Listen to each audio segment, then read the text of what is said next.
My name is Sanjay Balachandran and I am 52 years old.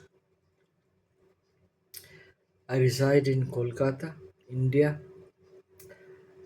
and I was born in 1974 to a very humble middle class family. My father was an engineer and my mother worked with an export firm. They were both working professionals and they were both from Kerala, so we are Malayali. And from my early childhood, I would see the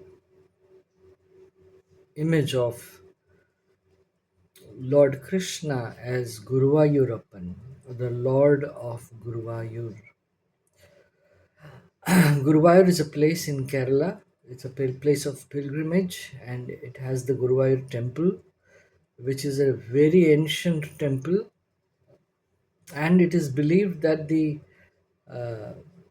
Vigraha, the form of the Lord that is worshipped in Guruvayur, was given by Sri Krishna himself to his dear friend Uddhava.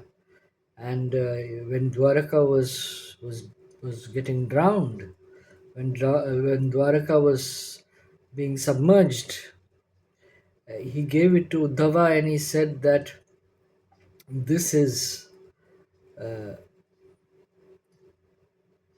this is me.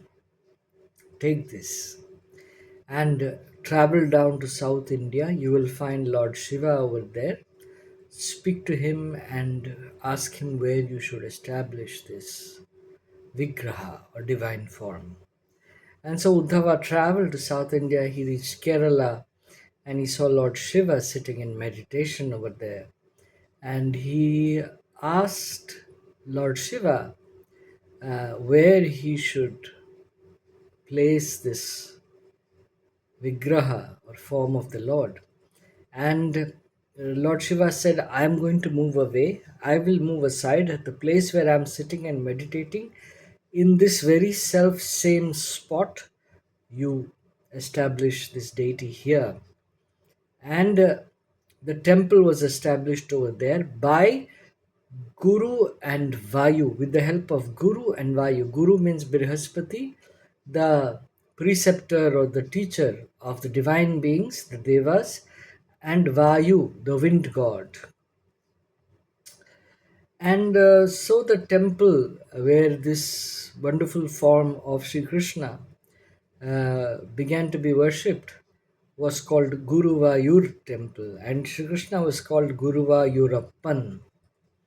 Why I'm mentioning this is because I've heard from my mother that uh, like 4 to 5 years, 4 years into their marriage, my father and mother had tried a lot to conceive a child, but they were unable to conceive a child. And then my mother told me that after they went to Gurvayur and they prayed and they offered, uh, you know, their requests up to the Lord. And it was after that that I was born. I was conceived, is what my mother told me. Um, and my mother's uncle, that is my grand uncle, once told me. I had asked him that what caste are we? I mean, we're from Kerala. What caste are we? Are we Brahmanas? Are we Kshatriyas? So he said, we are Kshatriya Brahmins. I said, why is that? How is that? How can you be a Kshatriya and a Brahmin? He said, because we have a Brahmin lineage, but we are Ambala Vasis. Ambala means temple, and Vasi means one who resides in. So we are Ambala Vasis. We are those who reside in the temple, and we administrate. We look after the administration of the temple. So that is why we are called Ambala Vasis. So he said we are Kshatriya Brahmins. So that's what I grew up believing, that yes, okay, we are Kshatriya Brahmins from Kerala. And my mother's maternal grandfather was a priest. He was an Nambudri and a priest at the Guruvayur temple. So we have a strong connection. And I'm saying this because this video is primarily my attempt to share those experiences in my life, which in its context, as a young Indian growing up in India in the 70s 80s, you know um, what were the experiences I had that I considered spiritual. Of course, all experiences are just experiences. It is we who label them as spiritual or not spiritual, whatever. But yeah, uh, based on those assumptions of what is spiritual and what is not, I have tried to narrate some of my experiences, which were quite interesting, quite extraordinary. Uh, and many people have had such experiences, but not very many. So then I grew up in this household where I could see we had we had a decent sized altar, and there's a big photograph of Sri Krishna of Guruvayur at home. And I grew up seeing my father praying daily at the altar, my mother also praying daily at the altar. Um, and I was a very curious child. I was not at all religious. I didn't have much interest in religion. Okay, but I had questions of a philosophical nature or spiritual nature, because I wanted to know whether there really is a God. I wanted to know that, if there is a God, what is this God like? Hmm? What does this God look like? How does this God think, behave? What is the relationship of man with God? Right? And these questions started looming in my mind when I was about 14 to 15 years old. So around the age of 14, my spiritual quest, you can call it, it began. And I was fortunate to meet many saintly personalities as a child. I remember sitting in the lap of Swami Chinmayananda, the founder of the Chinmaya mission.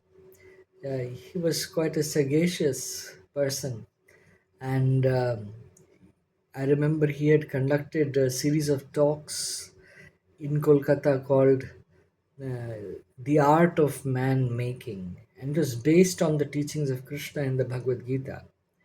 And I remember sitting on his lap one of those days because my grand uncle had some degree of proximity to Swami Chinmayananda. So that was made possible because of that. And um, this was, of course, when I was 5, 6, 7 years old. I was very small that time. And then at the age of, and then, there was one instance where I remember uh, uh, a group of sannyasis, orange clad renunciates. I used to live in Park Circus, right? So uh, I was at the Amir Ali Avenue crossing, just in front of the mithai shop, famous shop Mithai. And then I was there and I was walking with some friends of mine, and a group of orange clad sannyasis were passing by, and they were glowing, radiant, and very tall and broad, and radiant. So one of them, who I assumed was was the leader of this small group, 4 or 5 of them. He came up to me and he told me, "बच्चा, मेरे को थोड़ा चाय पिलाओ." And there was a small tea stall over there, and I didn't have any money with me. I must have been around 12 years old. So 12 or 13 years old. I didn't have any money with me at that time.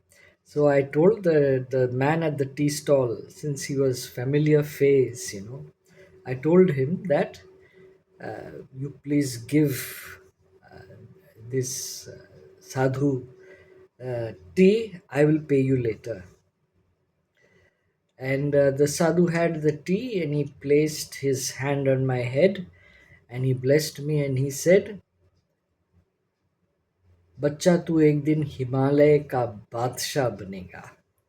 Meaning, one day, my dear child, you shall be the king of the Himalayas. That is a that particular blessing and that particular meeting, it had a profound effect on me, because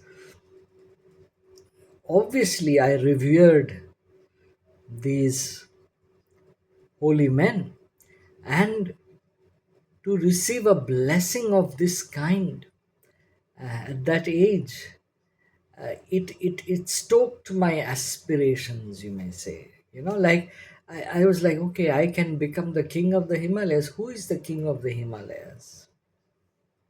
Generally, when we think of the Himalayas and somebody high in the Himalayas, deep in meditation, we think of Lord Shiva. And so I was very happy to receive this blessing. And after that, life went on.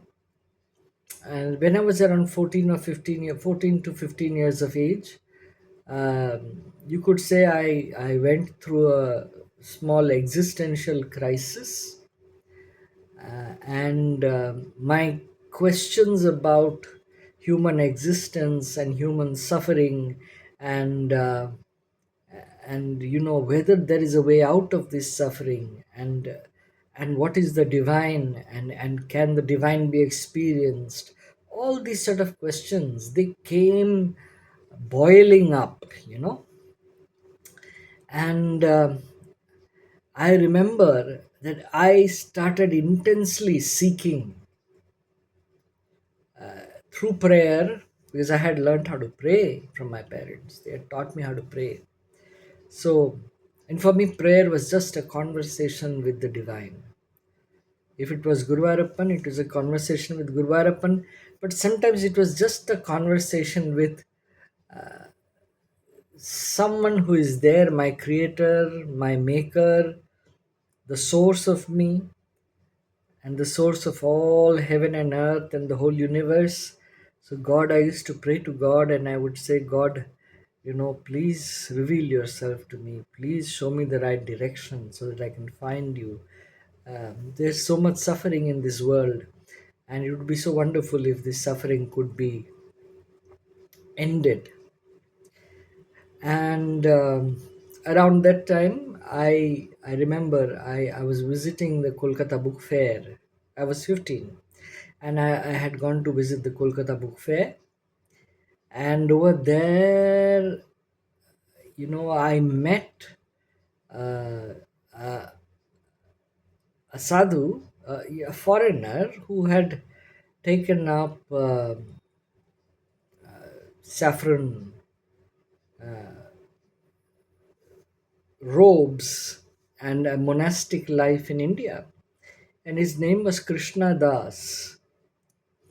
And he was a monk at the Chaitanya Saraswat Mutt, right, which is an arm of the Gaudiya Mutt.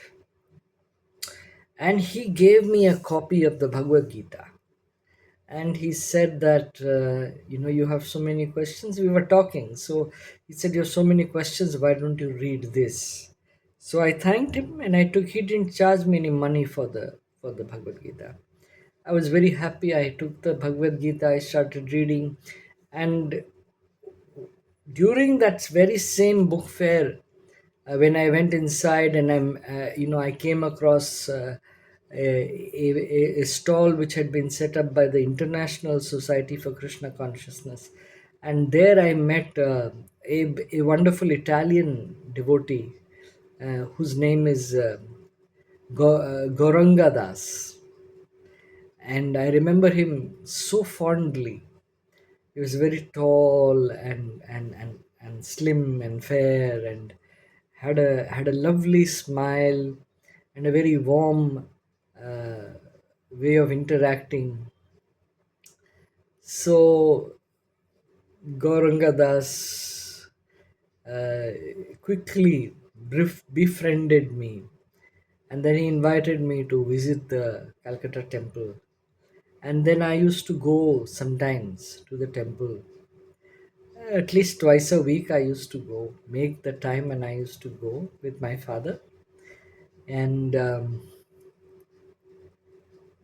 for the first time in my life, I saw, um, how joyfully these Krishna devotees, they spend their time and their life serving the Lord, chanting His names, glorifying Him. And I remember one of the first sannyasis I met over there was Jayapataka Swami. I didn't know him. I didn't know his name or anything. He was just sitting outside the temple hall. There's like a slab overlooking the road on the first floor with a grill, and he was sitting on that slab and he was chanting.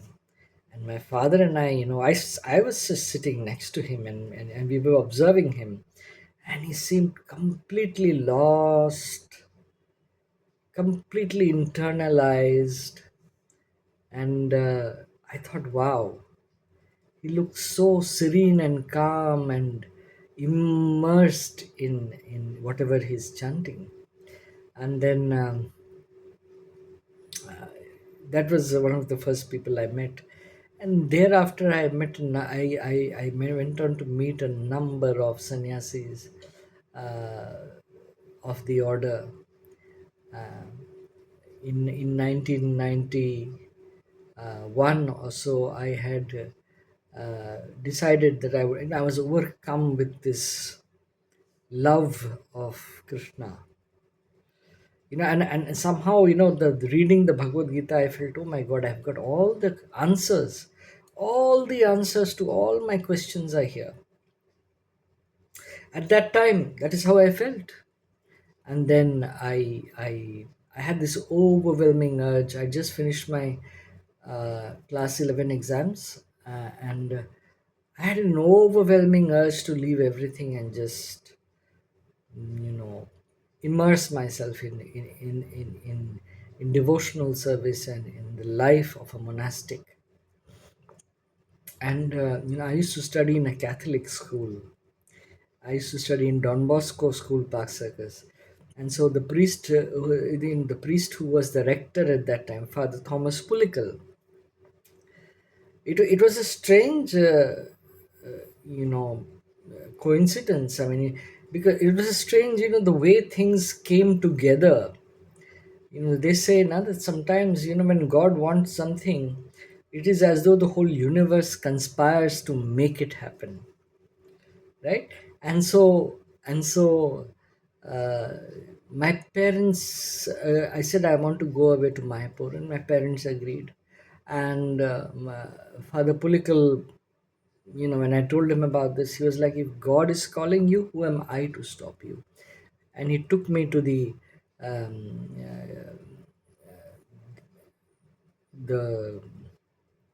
what do you call it, the place of worship.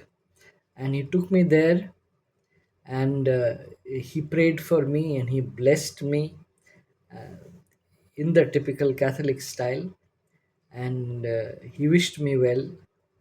And I left for Mayapur with a group of devotees. I still remember their names. Gauranga Das was one of them, the Italian devotee. Then there was Sachidulal Das, he was also a wonderful devotee. And Vidwan Gauranga Das, another devotee. And at that time there was another young boy like me called Amit. I believe he is now, he's a Bengali boy called Amit. I believe he is now a sannyasi. Hmm. So anyway, so and then there was this group, and then in the Calcutta temple there was a very sweet devotee by the name of Sridham Krishna Das. He was very nice. He was very sweet, and they were all very nice people. I went to Mayapur. I stayed there for a few months. I even went. I stayed in the Gurukul, and we had a very simple and austere life.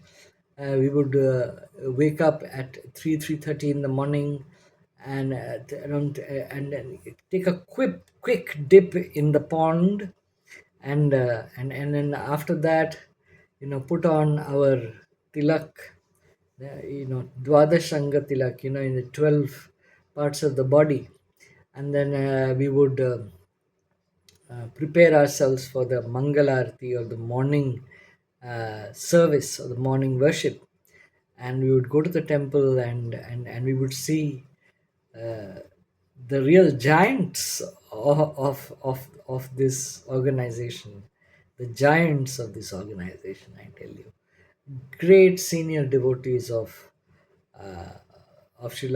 disciples of Srila Prabhupada. Among them, notably, uh, Tamal Krishna Goswami, one of Srila Prabhupada's early American disciples, Bhakti Charu Swami, one of Srila Prabhupada's closest Indian Bengali disciples, and also his personal assistant. Both Tamal Krishna Goswami and Bhakti Charu Swami both were associated with Srila Prabhupada as his personal assistants, and I was very fortunate to be able to spend a lot of time with these two wonderful mentors. In fact, it was Bhakti Charuswami who taught me how to swim in the Gurukul pond, and Tamal Krishna Goswami gave me a lot of inspiration and instruction in humility and in devotion to God. And I remember there was a wonderful, again, I think American devotee Jananivas Prabhu. The two brothers, Jananivas Das and Pankajangiri Das, and the two of them, they used to um, serve the deities in Mayapur. They were in charge of the deity worship, and very beautiful souls. And I really admired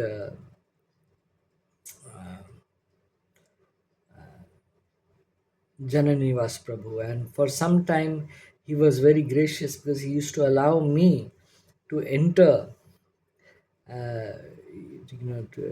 the room in which the clothes of the deities were prepared, and the flowers and garlands were prepared for the deities. And he would spend a lot of time with me. And I think the essence of purity was very strong in him. He was very pure, and Bhakti Charu Swami was extremely humble and kind and patient, you know.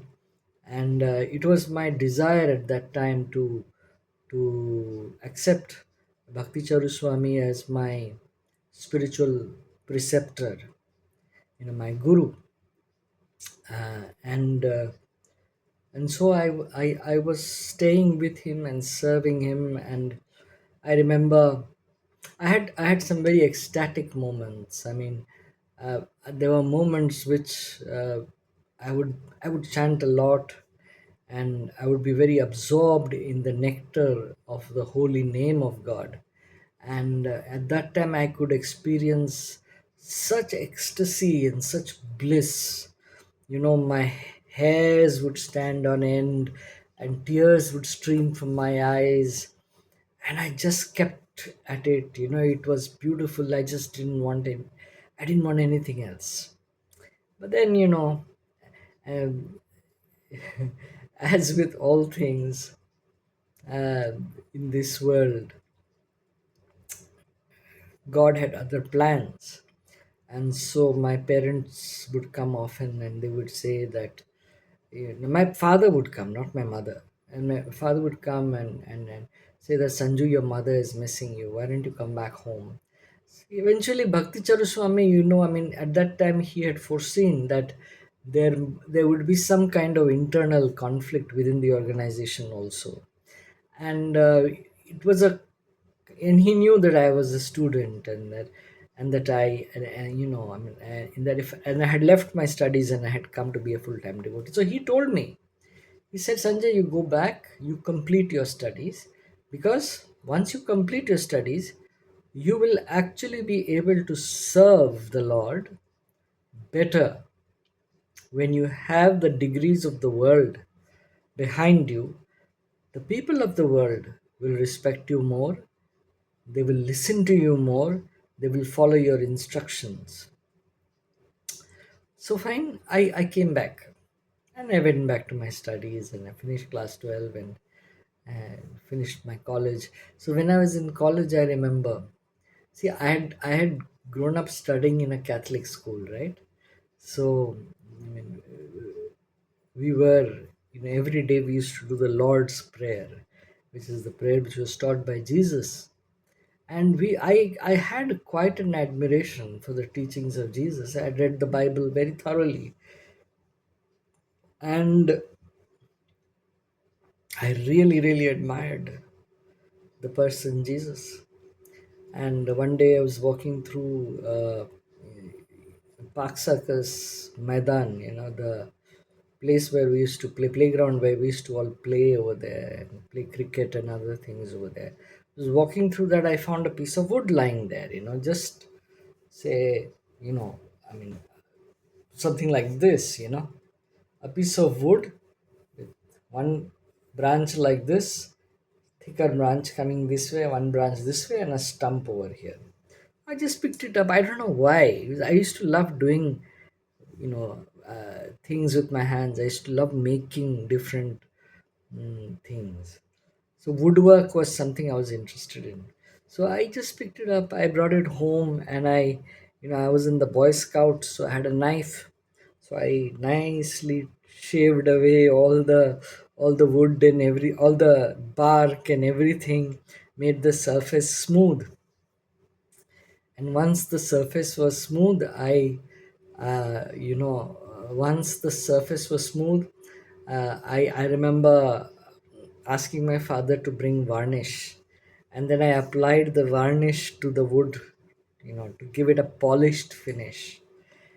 And it was wonderful because the moment I applied the varnish and I allowed it to dry, as the varnish began to dry on that piece of wood, it was as if an image of Jesus had been imprinted on it. The face, the crown of thorns, the hands stretched across, you know, the nails in the center of the palms, the body, the legs, the wound in the side where a Roman spear had pierced him. That wound in the side, it was a little gnarled spot, and from there drops of sap began to come out. I was absolutely stunned. I said, my God, what is this? This is so beautiful, it's so wonderful. Later on, I gave it to a friend of mine, a classmate of mine. She liked it very much. Her name is Mahua De. She liked it very much. I gave it to her. I said, okay, you keep it. And if it is still there, I would love to see it again.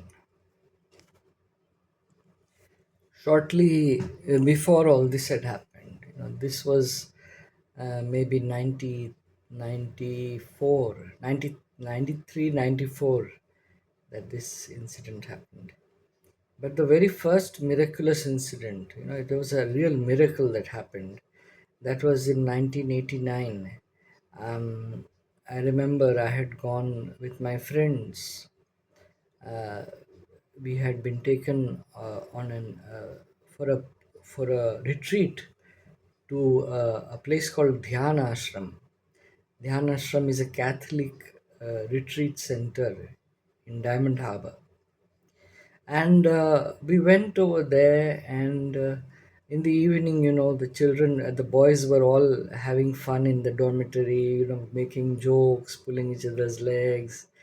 And then I just came out because, if you remember, that was around the time there where my philosophical inquiries had, had begun to become quite persistent. So I decided to leave the dormitory and take a walk outside. And while I was walking outside, I reached a small pond, very large pond, and there were steps leading down into the pond, and on both sides there were these stone seats for people to sit. So I sat on one side and I was watching the sunset, and it was beautiful, the calm waters of the pond. And I could see these cranes and other birds, like swooping down and skimming over the surface of the water before going home to roost. And there were two water snakes that very, very gracefully they were swimming along, you know and they disappeared into a hole beside the bank. And As I was sitting there, I was sitting in the shade of a large tree, and I could sense a voice from within me suddenly, just telling me, "Get up and go to the other side." And I just ignored it. But again came, "Get up and go to the other side." So this voice kept on kind of pushing me, as it were, from within to get up and go to the other side. It was almost as if somebody else was speaking to me. And this was a time where I really wanted proof of the existence of God, whether God is a person or a higher intelligence. It didn't matter. I just wanted proof of the existence of God. And then what happened was that 8 times I ignored this voice. The ninth time, I could feel invisible arms just pulling me and lifting me up. I just got up and I went to the other side. I heard a loud crash behind me. I just turned around and I saw that the tree, in under which I was sitting, the main trunk of the tree had been sliced in half, and it had just come crashing down. Big, thick, heavy trunk of the tree had come crashing down exactly where I was sitting. I was filled with wonder and awe and gratitude because I said, "My God, that means, yes, there is a higher intelligence. There is a God who sees us, when we are available, when we are not occupied mentally, when we are free mentally, and we are available, this higher intelligence, it even communicates with us. And when it communicates with us, then if we listen to the voice of this higher intelligence, it can guide us and protect us. So this was one of those wonderful miracles. There are many more that happened hereafter. So I consider my experience of ecstasy and bliss that I felt uh, in the presence of some of the close devotees of the Lord in Mayapur. I consider that also a miracle of sorts. The way, when I was leaving Calcutta and coming to Mayapur, how everything fell into place without any problem. I was able to come away. I was able to live with such wonderful devotees, and I was so inspired. And I remember when I was, Tamal Krishna Goswami was leaving Mayapur, and that was the last time he visited Mayapur. He was leaving Mayapur, and he and Bhakti Charu Swami were very close friends, god brothers actually. So, and then they came together and they were hugging each other, and I was just standing beside them. So, Tamal Krishna Goswami extended his hands and he just pulled me inside. And the two of them, they just held me. And then he said, Tamal Krishna Goswami said to Bhakti Charu Swami that here is a bright new star for Mayapur. I will never forget those words because those words were a blessing. Those words were um, inspiring beyond measure.